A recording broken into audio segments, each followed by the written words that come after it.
again my cousin Matthew Planet, George Yeager, and my husband Stan Weiss for staying the Kaddish, learning Mishnayos, and just people that I could rely on. I want to especially thank my cousin Chesky Planet, who gives me guidance every day, and I know I can call any time of day or night or middle of the night, and he will answer me within minutes. And with his painstaking perfection, strive for perfection, he helped create the inscription on the stone, and every word here has meaning and is thought out and is truth. And I want to thank you for that.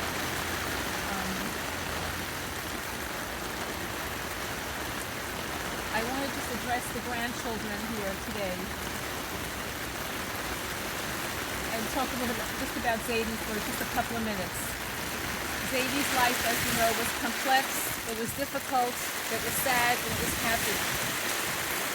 He always considered himself a simple person, no matter how much he accomplished.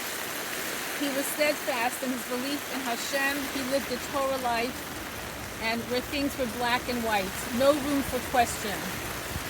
He also left his mark on the secular world through his brilliance in engineering, and later on, when working in the nursing home business, he deftly navigated unions and politicians, all the while making Kiddush Hashem. Doing the right thing was his priority. He had high expectations for people in general, and for especially for my siblings and me. We had a hard time trying to please him. He was demanding in so many ways. But above all, he taught us that in every situation, we had to be thoughtful, respectful,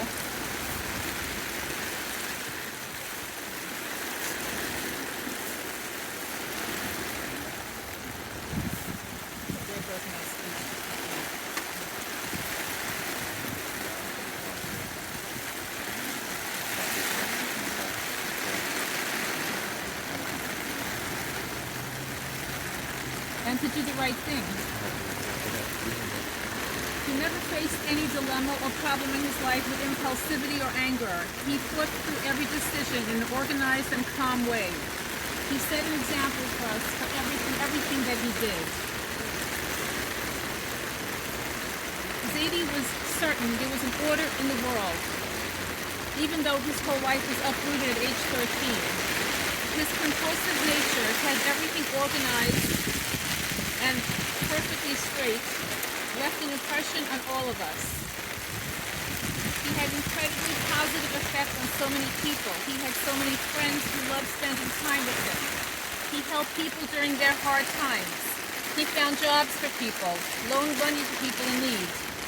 He had an easygoing personality with others, and of course, when the grandchildren were born, he transformed into an emotional, loving, and playful person. We almost didn't recognize him. He loved spending time with all of you, and was always interested and concerned with everything going on in your lives, your school, your sports, and always looked forward to your phone calls. He made sure to remember every one of your birthdays with cards and with checks at the right time. Zadie and Grandma were a team. Together they created a warm, loving home for all of us, where they welcomed guests, family, and people all the time. Their house was filled with chesed to the nth degree. One time they came home from vacation in Mexico with a young girl who wanted to become religious, and she lived with us for several months. We'll all miss Zadie's funny accent and pronunciation of words, even though he spoke English better than all of us. We'll miss his jokes, even though we heard them 100 times. We'll miss his guidance, his brilliance, and everything else about him. I would like to read his favor or Rachel. I want to say a few words with you. You know how to rescue the music.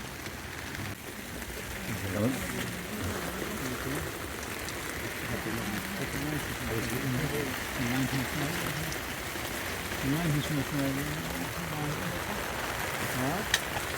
In Allah to be a Matzah. You got hustle. Okay, so I'll read it then.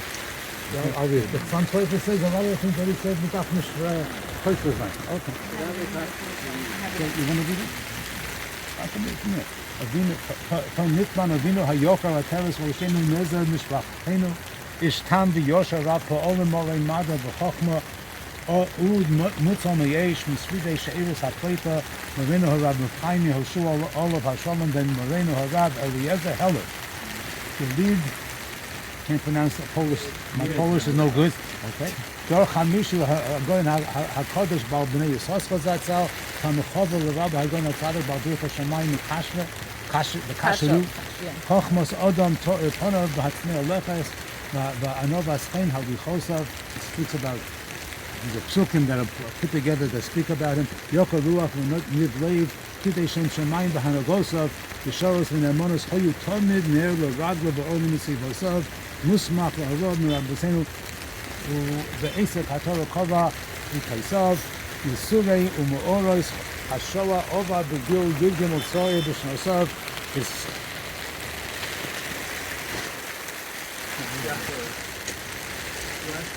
V'Siyaseh Me'av Ve'em V'Schazek B'Minus Hashem B'Oz Gvurosav V'Yachar Mishlo Bona Beiso B'Derech HaTorah Shosan V'Yosav Shalom Rav Al Mishpavad U'Ramonim Yamdu Lo Rav V'Yosav Ava Mishpacha V'Yamot Tzov V'Yamot V'Tfila Al Derosav.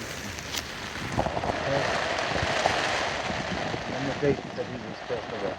In Shemosai Tzvil B'Tzvil HaChaim. So we're going to say Tel Mole, and then we're going to say, when we say Kaddish, we say Kaddish.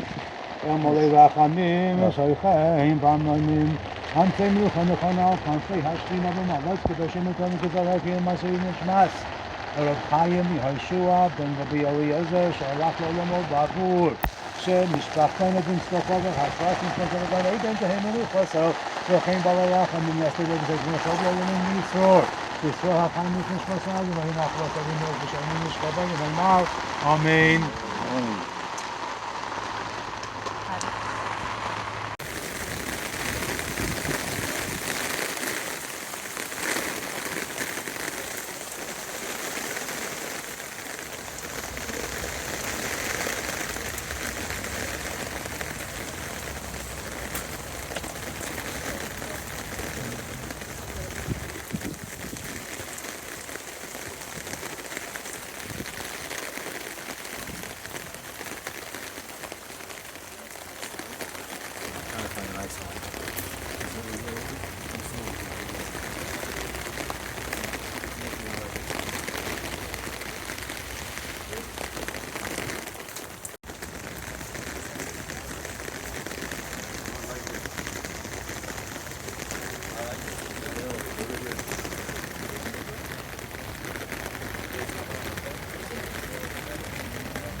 That I thought this would be a good opportunity for me to give a Torah. And also, this week's Parsha happens to be Hasidut, which is my bar mitzvah Parsha. I don't think I've given it to our Torah since then, so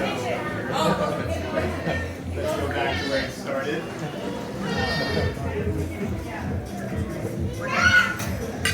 Can we raise the music a little bit? I know you like rap music, that's why. We just created. So Hazinu opens with Moshe saying, Hazinu, Hashemayim Yadavera, Nishma Haaretz Refi. Listen, heavens, and I will speak, and earth, hear the words of my mouth. So he's addressing the people and God at the same time. And the sages have actually noticed the specific usage here of Hazinu and the Shema, and they've contrasted it to a prophecy given by Yeshayahu that reads, Shemu Shamayim v'Hazinu Eretz. Hear, O heavens, listen, O earth. And the interesting similarity and difference between those two are the usage of Hazinu and Shema. Hazinu translates to listen or give ear, and Shema to hear. And so what's the importance of this difference? Listening, I think, implies kind of a closer relationship than to hear. And it's notable that when Moshe is saying, he's saying listen heaven and hear earth, Yeshua is kind of the opposite. So why does this matter? The Kabbalah defines several spiritual worlds, with the foremost being Atzilut, which is a realm where beings feel very close to God, almost inseparable. And they consider Moshe the Shema of Atzilut. So Moshe saw everything as in relation to godliness and felt very close to God. And his using Hazinu in this context for Hazinu Hashemayim is another indication that he probably felt closer to God and to the spiritual world than he did to earth.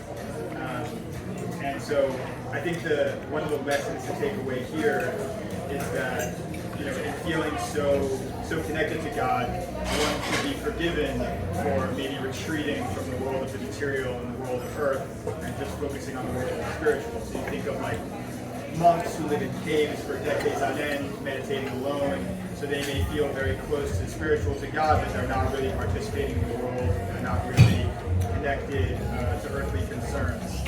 And Moshe, while feeling so close to God, never abandoned his people, and even on his final days when he was about to face death, he addresses them directly and desperately to say, don't forget your God and don't forget what your purpose is. And I think this is a real kind of hallmark of Judaism, which is to take the spiritual and the material and combine the two, and to live in both worlds at the same time. So the spiritual helps to guide our daily lives, and at the same time, we try to elevate sort of the mundane with the holy. When we eat, when we wash, integrating prayer and different things. And when I think about the combination of those two worlds, I think of Zayden, because I think he was just completely exemplary combining those two worlds.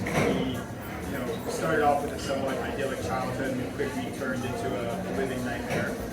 And he was faced with a world where he couldn't simply bury his head in a book and learn all day. He had to face the very harsh realities of living in a concentration camp.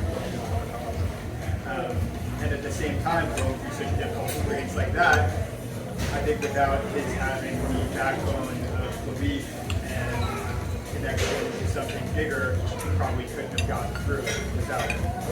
And it could be that early experience that set the stage for the rest of his life, where he really did combine his relationship with Hashem and Torah and everyday living. So, from playing smicha, completing secular degrees, having a long, successful career, starting a beautiful family, I think he was a paragon of life lived for both heaven and earth. And like Moshe, I think it was clear for anyone who knew him that his closest and dearest relationship really was with Torah, with Hashem. Yet, even despite that, he never for a moment forsook his duties to his family, to his friends, and to his community. And he honored the spiritual with all the mitzvot that he did, all the charity that he did. And I think it's a lesson that we can all take in our own lives of, trying to integrate the holy into sort of our everyday secular lives.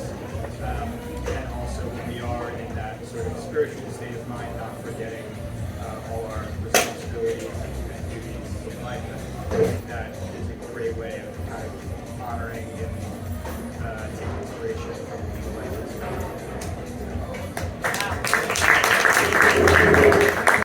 It was actually always Zaidi who helped us to write our Bar and Bat Mitzvah speeches, the one who would share our Torah on our weekly phone calls, or who could be counted upon with a humorous anecdote combined with a piece of wisdom on hand for every occasion. In more recent years, when we would wish to call Zaidi Shabbat Shalom, He would always mention the next event or occasion coming up. A school year that was starting or ending, the next Chag on the calendar, or a birthday to be celebrated. We would reminisce about the past, his last trip to Israel in honor of Aiden's Yom HaBen, and Zaidi would already be looking ahead to his next trip, speaking about Aiden's bar mitzvah. Or, in case Mashiach came, he would tell us he would see us sooner than then. I regret that when, God willing, the time comes, Zaidi won't be with us to celebrate Aiden's bar mitzvah, or to help write Aiden's bar mitzvah speech. But the absence of this single event does not change the fact that Zaidi bears continuing and lasting influence on our lives and on our lifestyles. Rabbi Jonathan Sachs has several poignant insights into last week's Parsha, Parshat Vayelech, which recounts the final days of Moshe's life and the legacy that he left behind. Rabbi Sachs begs the question, what do you do when you've achieved it all, when you have risen to whatever heights, faith, or providence has in store for you? He quotes from David Brooks' concept of the second mountain, a second peak, similar to Moshe, who had already achieved what no other human had, and found that what he still had left to do was to become a teacher, a sage, entrusted with delivering the Torah to the generations to come. Zaidi did not need to reach old age in order to ascend his second mountain. He was challenged in the hardest way at an astonishingly young age, and quickly rose to build a life, a successful career, a flourishing family.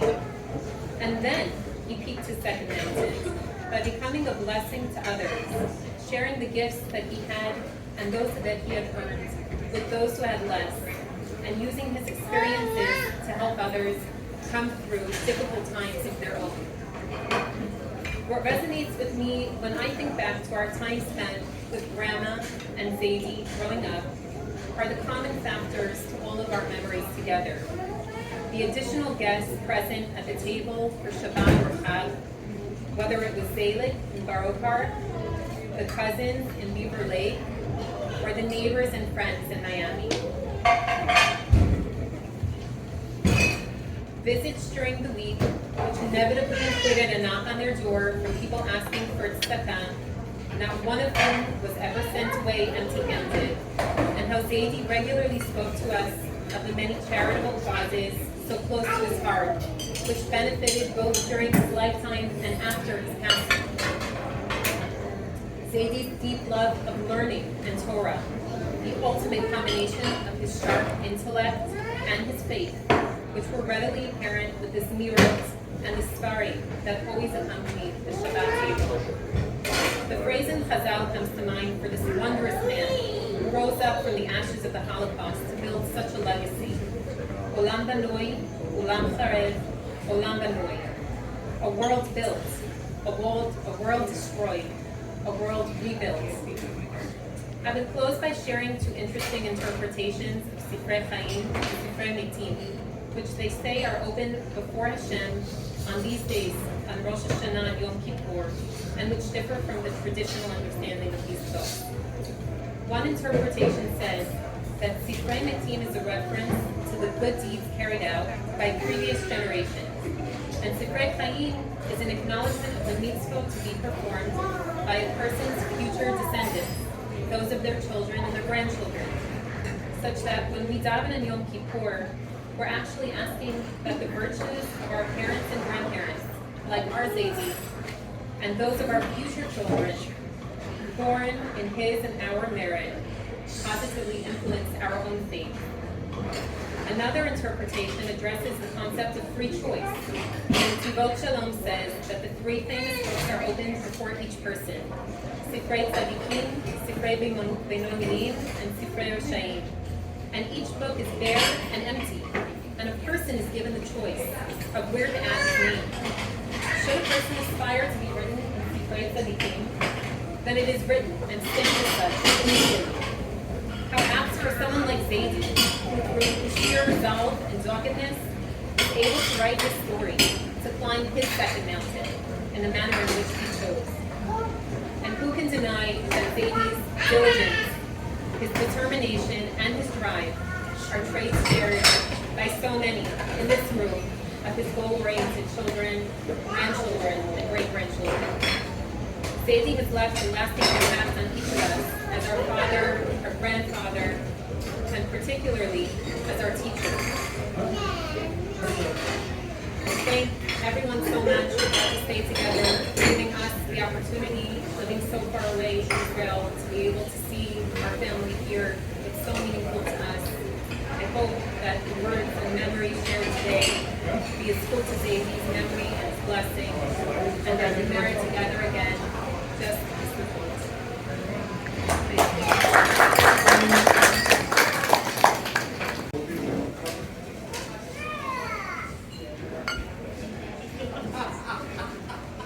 One of the problems going last is that to make sure not other people are said already.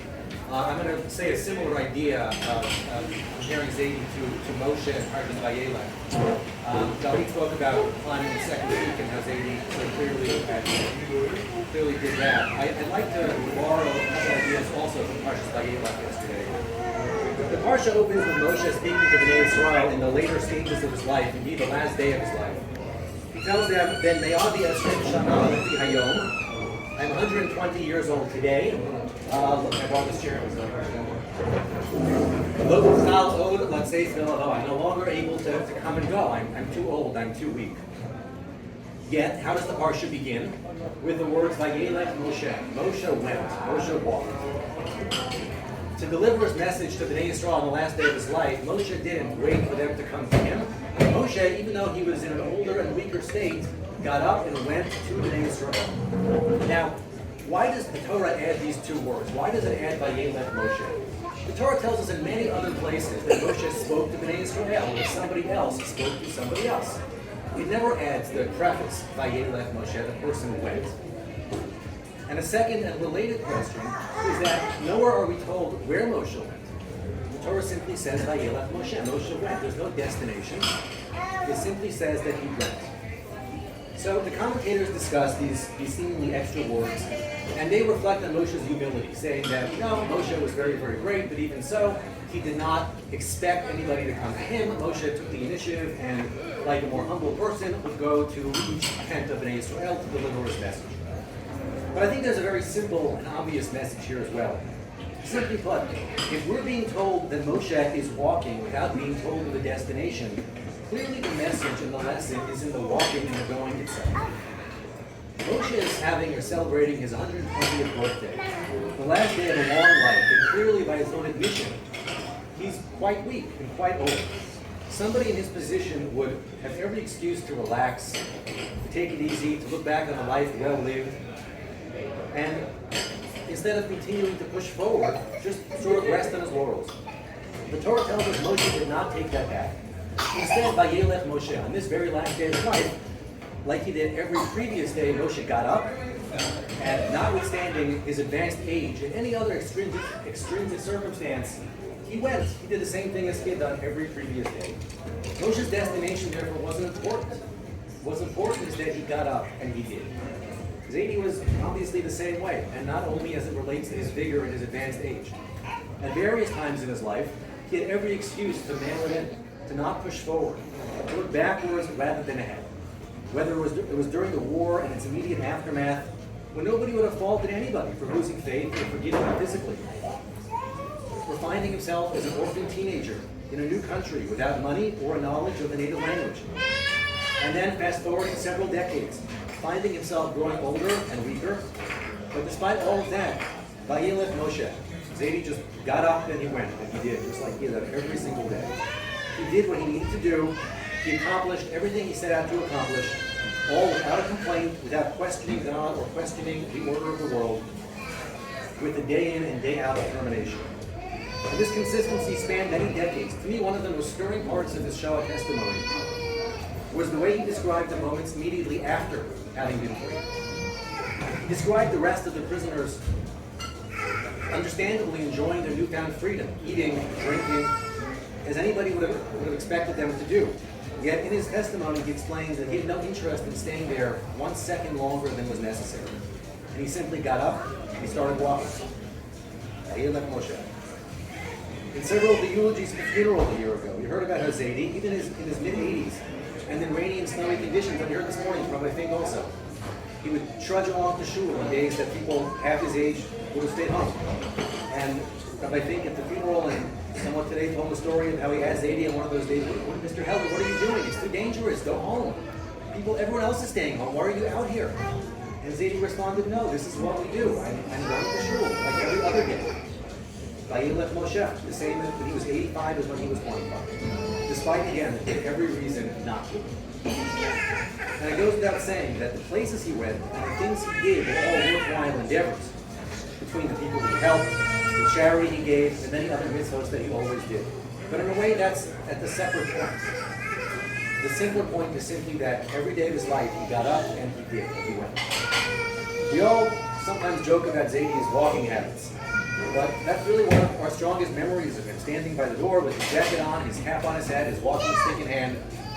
And I was thinking about it driving this morning, the pouring rain. He could have just been there the same way, with his stick in his hand, his cap on his head, and his jacket on, taking his walk. Because that's what he did. He never wasted a minute, he was never lazy. He approached each day with a view toward what he needed to accomplish that day, even in advanced age. We sometimes joke with him during his retirement, why do you have to get up at 5 o'clock in the morning? What are you doing today? And there was no good answer, but that's just what he did. That's who he was. He was just a hallmark of consistency. And that consistency spanned the different stages of his life. And I'll just end on the point of consistency by just repeating a moderately well-known discussion by the sages about the most important pasuk, the most important verse in the Torah. We're taught that the sages had a discussion about what the most important pasuk in the Torah is. And the first opinion was Ben Zoma, and he explained that it's Shema Yisrael. And it's this steering proclamation of God's oneness, and the shining example of all that is sort of between Bein Adam Lakom. And another sage, Ben Nanas, then said, no, that's not it. It's V'ahavta l'reacha kamocha. Right? Treat every person as you'd like to be treated. And that also makes sense. That's the famous guidepost for all of the laws of interpersonal relationships. Ben Adam Lachaveru. And then Shimon ben Pasi stood up and said, no, neither of those are correct. What's the most important verse? Es hakeves echad ta'aseh b'boker v'es hakeves hasheni ta'aseh bein harbayim. In discussing the daily morning and afternoon sacrifices, the Torah tells us the first lamb you should sacrifice in the morning, and the second lamb you should sacrifice in the afternoon. And that, the opinion of Shimon ben Pazi, was the one that all the other sages accepted as the most important pasuk in the Torah. Why is that? Why should this take precedence over Shema Yisrael? Why is it more important than the V'ahavta l'reacha kamocha? Because it speaks to consistency. The offerings were brought every single day, exactly the same way. Whether rain, sunshine, snow, old age, young age, didn't matter. And that pasuk, in Shimon ben Pazi's view, was the most important lesson for how to lead a life. Zaidi lived with that outlook, with the same Vayelech Moshe attitude in everything he did and in every stage and facet of his life. And I think that's something we can all take from it. Before I know I said that was the end, I just want to make one point that I hadn't written down. Last night, my mother and I were discussing what I was going to say here, what she was going to say at the graveside. And I sort of said, everything was said at the funeral, at the Shloshim, during the week of Shiva. There hasn't been new material. What are we going to add?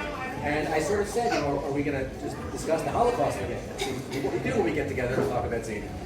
And the answer I think is yes. And it just happens to be, I was listening to Spotify on the drive from the cemetery to here, and somehow Spotify knew, and the playlist it sent for me today included the Journey song Memories, which is a sort of a soliloquy by a Holocaust survivor who says, who will stand before the world knowing what to say when the very last survivor,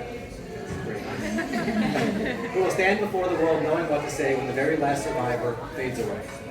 And, Zaidi made it easy for us. He recorded 4 hours of testimony. He did programs for schools. We have, his story about the losses and writings. And he did his part. And, hearing those words and thinking about him, the day when the last survivor fades away is coming. And, if there are going to be Holocaust programs and education, it's going to be the people in this room who heard his story. We're going to be the ones who have to be up there and tell that story again and make sure that it never is forgotten. wishing everyone a Mark Tova, and